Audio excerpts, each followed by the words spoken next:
Assalamualaikum warahmatullahi wabarakatuh. Salam sejahtera bagi kita semua. Perkenalkan, saya Ligar Abdillah, dosen pada program studi Sosiologi Fakultas Ilmu Sosial dan Ilmu Politik Universitas Teguh Umar. Pada kesempatan ini, saya akan memandu pembelajaran mata kuliah Sosiologi Pesisir. Mata kuliah ini mendukung beberapa capaian pembelajaran lulusan program studi sosiologi, yaitu 1. Kemampuan berpikir logis, kritis, sistematis, dan inovatif dalam mengembangkan ilmu sosiologi. 2. Kemampuan memecahkan berbagai permasalahan sosial dan menjawab isu-isu keberlanjutan.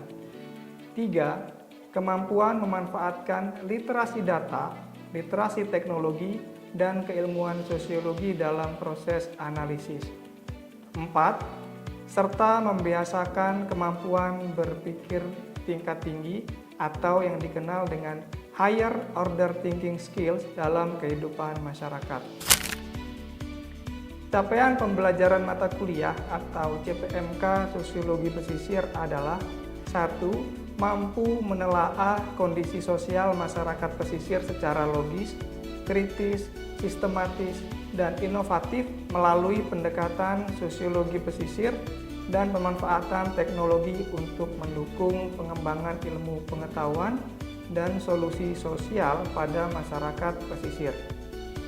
2. Mampu mendeteksi solusi atas permasalahan sosial di pesisir berbasis data hasil kajian sosiologi pesisir dengan menggunakan pendekatan sosiologis dan mempertimbangkan isu-isu keberlanjutan. 3. Mampu mengaitkan literasi data, literasi teknologi, dan pemahaman teori sosiologi pesisir dalam proses pemecahan masalah yang terjadi pada masyarakat pesisir dan mengkaji secara ilmiah dan kontekstual. 4. Mampu mengkaji dan menyusun alternatif solusi terhadap permasalahan sosial yang terjadi di kalangan masyarakat pesisir berdasarkan hasil kajian secara kritis dan ilmiah. Referensi yang digunakan dalam perkuliahan ini adalah judul bukunya Sosiologi Masyarakat Pesisir, kemudian buku ajar Sosiologi Masyarakat Pesisir dan Kepulauan, Project Based Learning dan Case Study. Kemudian ada etnoekologi nelayan memaknai laut dan sumber daya ikan. Kemudian pengantar antropologi maritim untuk mengenali aspek kultural masyarakat pesisir. Kemudian yang terakhir ada hasil penelitian dosen pengampu yang berjudul Mapping Local Potential of Coastal Communities to Support Sustainable Empowerment yang terbit pada Jurnal Ilmu Sosial dan Humaniora. Perkuliahan ini terdiri dari 16 pertemuan dengan menerapkan student based learning, yaitu sistem pembelajaran yang berpusat pada mahasiswa. Sistem pembelajaran ini dilakukan secara hybrid yang terdiri dari ceramah, diskusi, tanya jawab, dan studi kasus. Ujian tengah semester dilaksanakan pada pertemuan ke-8. Ujian akhir semester dilaksanakan pada pertemuan ke-16. Komponen penilaian terdiri dari kuis 10%, tugas atau proyek 55%, UTS 15%, dan UAS 20%. Berikut video pembelajaran mata kuliah Sosiologi Pesisir pertemuan kedua tentang tipologi masyarakat pesisir. Selamat menyaksikan. Bismillahirrahmanirrahim. Assalamualaikum warahmatullahi wabarakatuh. Waalaikumsalam warahmatullahi wabarakatuh. Selamat pagi teman-teman yang bahagia. Bagaimana kabar Anda semua? Alhamdulillah sehat. Sehat? Sehat. Sehat, alhamdulillah. Ya, hari ini kita berjumpa di mata kuliah Sosiologi Pesisir pertemuan kedua. Sebelum mengawali perkuliahan, marilah kita berdoa menurut agama dan keyakinan masing-masing. Berdoa mulai.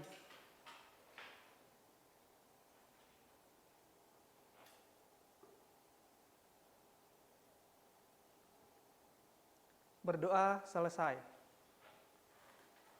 Baik, sebelum mengawali perkuliahan saya akan melakukan absensi terlebih dahulu ya.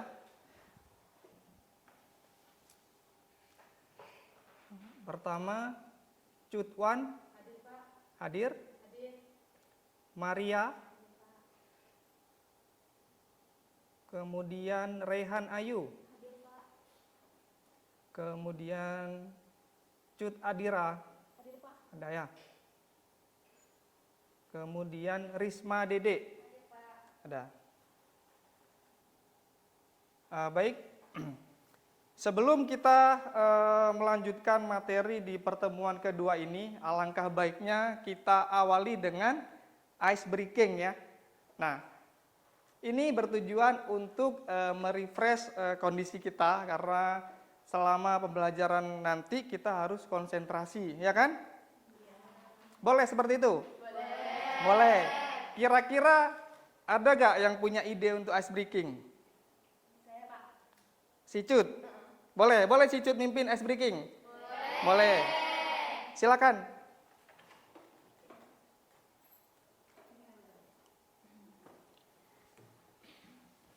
Assalamualaikum warahmatullahi wabarakatuh.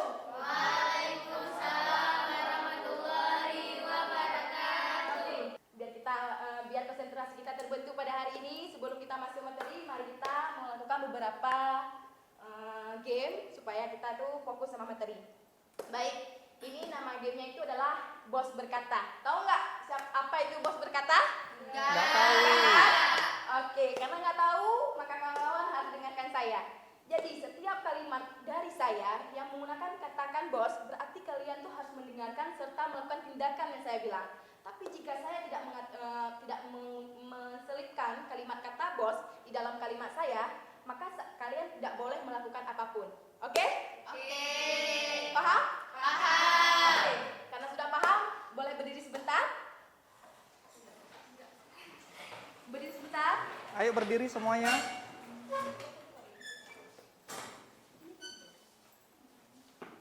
Oke? Boleh kita mulai ya? Oke.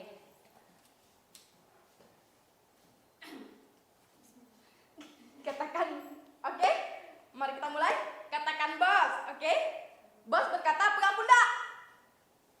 Oke. Bos berkata pegang mata? Pegang telinga? No, nggak pegang ya, karena nggak ada katakan bos.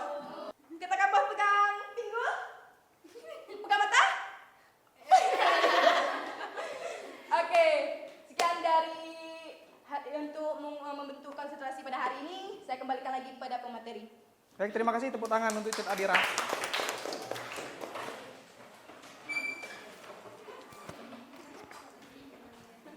Baik, mohon perhatiannya sebentar. Minggu lalu kita sudah mendiskusikan ruang lingkup dan definisi sosiologi pesisir ya. Untuk merefresh kembali materi minggu lalu, saya ingin bertanya kepada teman-teman sekalian, apa sih yang dimaksud dengan sosiologi pesisir? Silakan. Menurut saya Pak, sosiologi pesisir merupakan kajian yang mempelajari kehidupan sosial masyarakat pesisir, mulai dari karakteristik, budaya, mata pencaharian, hingga berbagai perubahan dan persoalan sosial yang terjadi di wilayah pesisir. Baik, terima kasih Saudari Rizky Mailija ya. Itu menandakan bahwa teman-teman masih mengingat materi minggu lalu. Nah, pada pertemuan yang kedua ini kita akan mendiskusikan mengenai tipologi masyarakat pesisir ya, atau dikenal dengan istilah karakteristik masyarakat pesisir ya. Nah, kira-kira ketika saya menyebut masyarakat pesisir, apa yang ada di benak Anda tentang masyarakat pesisir? Boleh tunjuk tangan. Bagaimana kira-kira karakter masyarakat pesisir? Silakan. Nelayan. Kemudian apalagi masyarakat pesisir, karakternya bagaimana? Bicaranya keras ya.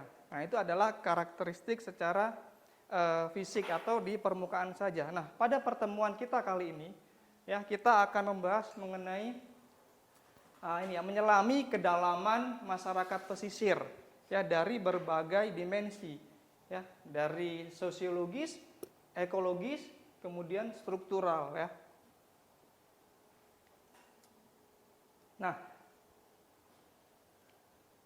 asumsi umum ya, secara umum yang kita pahami tentang masyarakat pesisir adalah nelayan itu hanya mencari ikan, ya kan?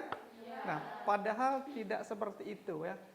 Nelayan itu bukan hanya berangkat ke laut kemudian pulang bawa ikan, ya kan? Ikannya dijual. Tidak sesederhana itu ya.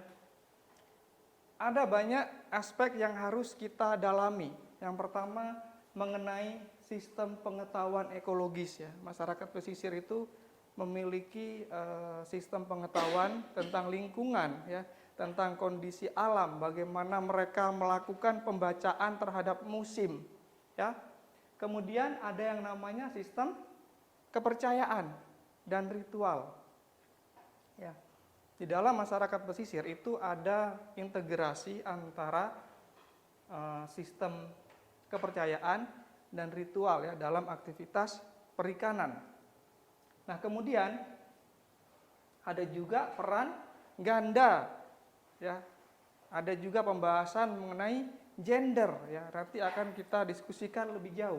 Nah, kemudian ada lagi yang namanya stratifikasi ya dan posisi sosial. Bagaimana masyarakat nelayan ini terdiri dari berapa lapis kelas sosial ya. Bisa dipahami? Bisa. Ada pertanyaan?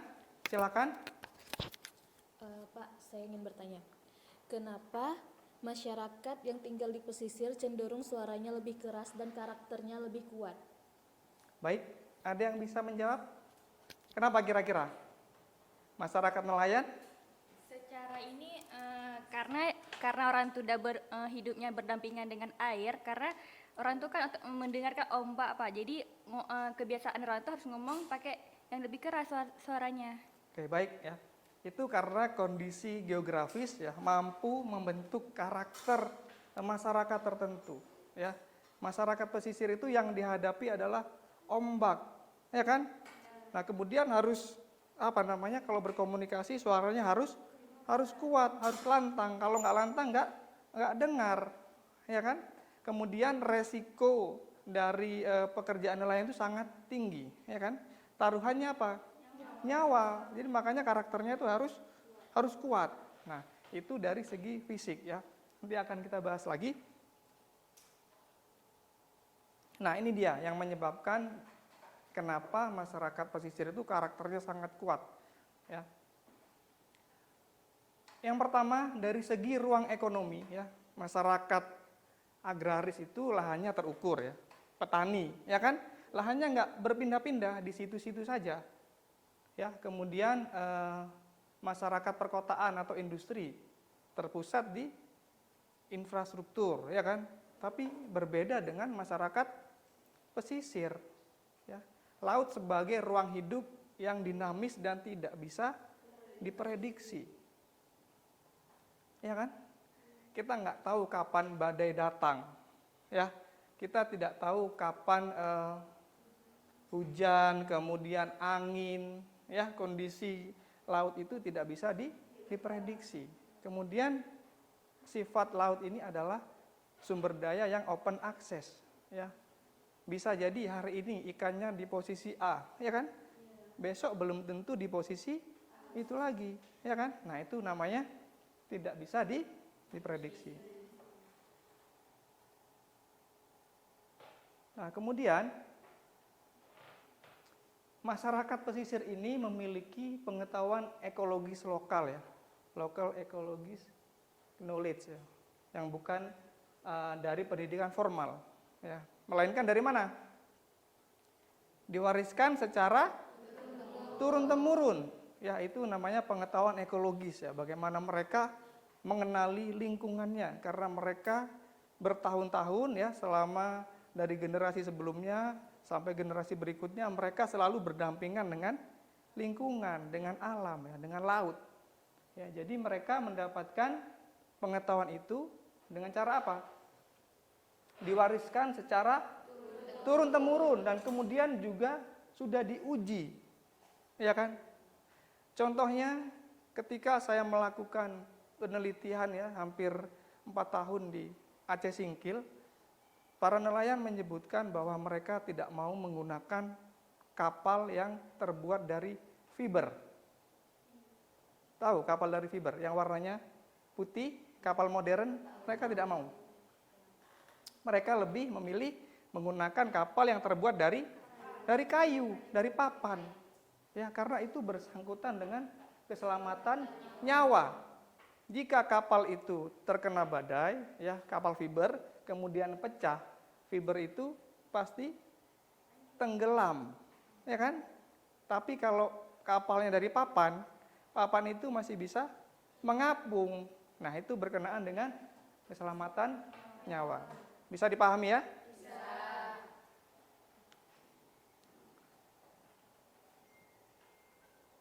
Nah, saya akan menampilkan sebuah video ya, dokumenter mengenai kehidupan masyarakat nelayan yang selalu berkenaan dengan adat ya. Semua praktik sosialnya itu diselimuti oleh adat istiadat ya.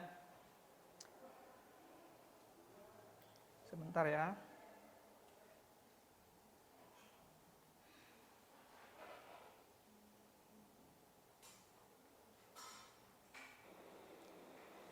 Silakan ditonton ya.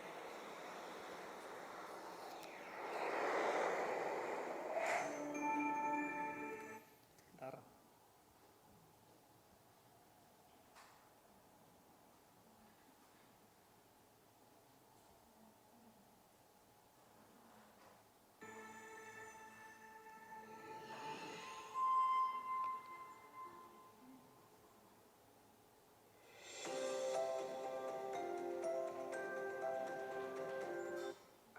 Memiliki peranata pemerintahan adat dan tatanan hukum adat. Eksistensi masyarakat hukum adat yang menerapkan prinsip hukum adat berperan penting dalam melindungi keberlanjutan sumber daya pesisir dan pulau-pulau kecil dari aktivitas kehidupan manusia yang sering mengancam kelestariannya. Tak hanya itu, masyarakat hukum adat juga mendukung pengelolaan sumber daya pesisir dan pulau-pulau kecil secara ramah lingkungan, sehingga pemenuhan kebutuhan masyarakat tetap tersedia di alam. Desa Kakorotan, Kabupaten Kepulauan Talaut, Sulawesi Utara. Desa ini dihuni oleh penduduk yang masih syarat dengan hukum adat dan kearifan lokal. Pengelolaan sumber daya pesisir dan pulau-pulau kecil di desa ini dilaksanakan melalui tradisi penangkapan ikan yang ramah lingkungan. Desa Kakorotan terletak di Pulau Kakorotan, salah satu pulau-pulau kecil terluar di Kabupaten Kepulauan Talaut. Kabupaten Kepulauan Talaut berbatasan langsung dengan Filipina. Pulau Kakorotan termasuk dalam Kecamatan Nausa yang berpenghuni. Sementara 3 pulau berpenghuni lainnya yaitu diantaranya Pulau Karatung, Pulau Marampit, dan Pulau Miangas. Sedangkan pulau yang tidak berpenghuni di Kecamatan Nausa yaitu Pulau Intata, Pulau Mangupung, Pulau Garat, dan Pulau Malo. Konon, Pulau Kakorotan, Pulau Intata, dan Pulau Malo merupakan satu kesatuan daratan di wilayah Desa Kakorotan. Bencana gempa dan tsunami yang terjadi pada abad 17 menyebabkan terpisahnya daratan ini.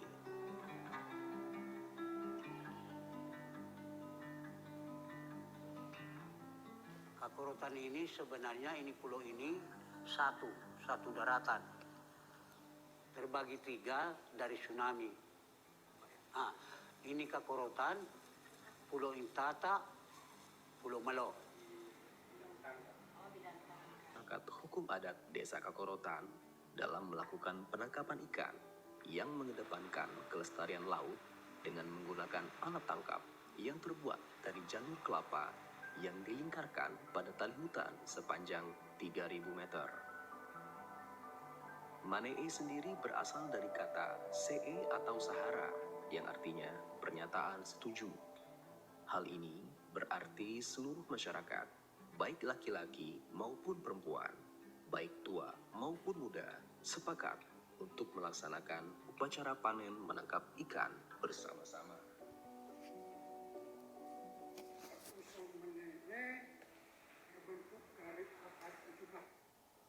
Baik, itu tadi video tentang kearifan lokal masyarakat adat ya, tradisi Manee. Nah, setelah menonton video ini, saya akan memberikan pertanyaan diskusi ya kepada 3 kelompok yang sudah kita sepakati minggu lalu. Ya. Saya akan memberikan waktu untuk diskusi mengenai pertanyaan. Ini ya pertanyaannya. Apakah tipologi masyarakat pesisir bersifat tetap atau dapat berubah seiring perkembangan teknologi, pendidikan, dan pasar? Nah, kemudian jelaskan dengan menggunakan konsep perubahan sosial. Ya, silakan kelompok 1, 2, dan kelompok 3. Silakan berdiskusi satu sama lain ya, tetap duduk di kursinya. Kemudian setelah saya tentukan waktunya sudah habis, silakan perwakilan kelompok 1, 2, dan 3 nanti bergantian untuk menyampaikan hasil diskusi. Ya, diskusi dimulai.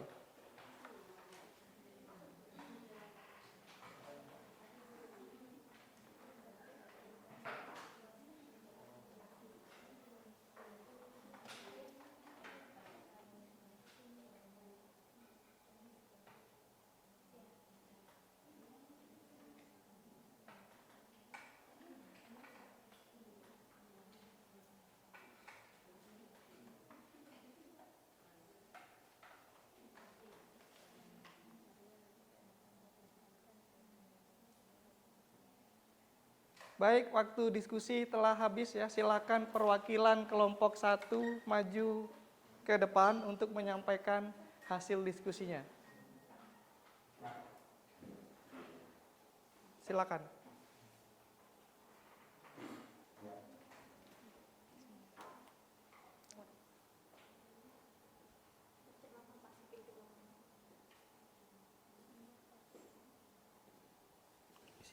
Sebelah sini. Silakan disampaikan. Namanya siapa? Perkenalkan, nama saya Maria, perwakilan dari kelompok 1 yang ingin menyampaikan pendapat kami tentang apakah tipologi masyarakat pesisir bersifat tetap atau dapat berubah seiring perkembangan teknologi, pendidikan, dan pasar. Jelaskan dengan menggunakan konsep perubahan sosial. Baik, menurut kami dari kelompok 1, tipologi masyarakat pesisir itu tidak bersifat tetap, namun dapat berubah seiring perkembangan teknologi, pendidikan, dan juga pasar. Menurut konsep perubahan sosial, perubahan pada struktur sosial itu sosial, mata pencarian, dan pola interaksi masyarakat terjadi karena adanya inovasi, modernisasi, dan juga perubahan kebutuhan ekonomi masyarakat. Misalnya itu, masyarakat pesisir yang sebelumnya bergantung pada perikanan tangkap kini banyak beralih ke usaha wisata bahari, misalnya budidaya perikanan atau pemasaran hasil laut secara digital. Itu menunjukkan bahwa tipologi masyarakat pesisir itu terus bersifat dinamis dan adaptif terhadap perubahan yang ada. Yang contohnya itu di beberapa kawasan pesisir seperti Labuan Bajo, sebagai masyarakat yang sebelumnya bergantung pada penangkapan ikan, kini telah berubah ke sektor pariwisata. Di mana perubahan tersebut menunjukkan bahwa tipologi masyarakat pesisir berkembang mengikuti perubahan struktur ekonomi, peluang kerja, dan kebutuhan masyarakat yang ada. Tipologi masyarakat pesisir merupakan hasil interaksi antara kondisi ekologis, perkembangan teknologi, pendidikan, kebijakan pemerintah, dan dinamika pasar. Oleh karena itu, tipologi tersebut berupa adaptif dan terus berubah seiring proses perubahan sosial yang terjadi di masyarakat pesisir. Sekian dari kelompok 1. Baik, terima kasih. Beri tepuk tangan untuk kelompok 1.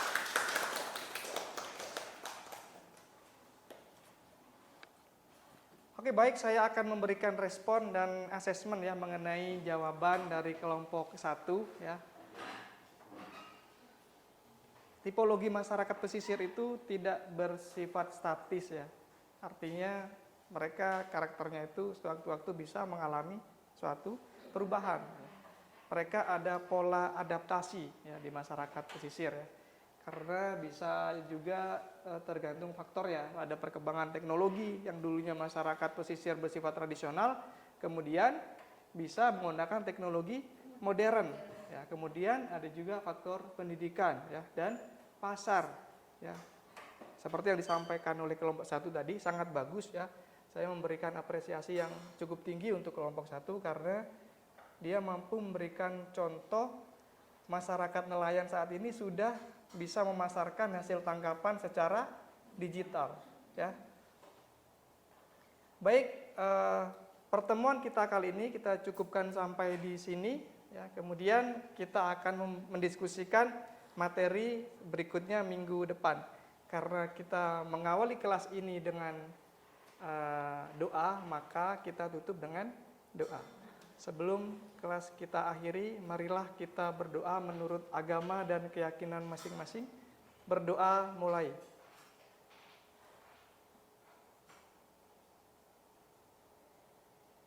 Berdoa selesai.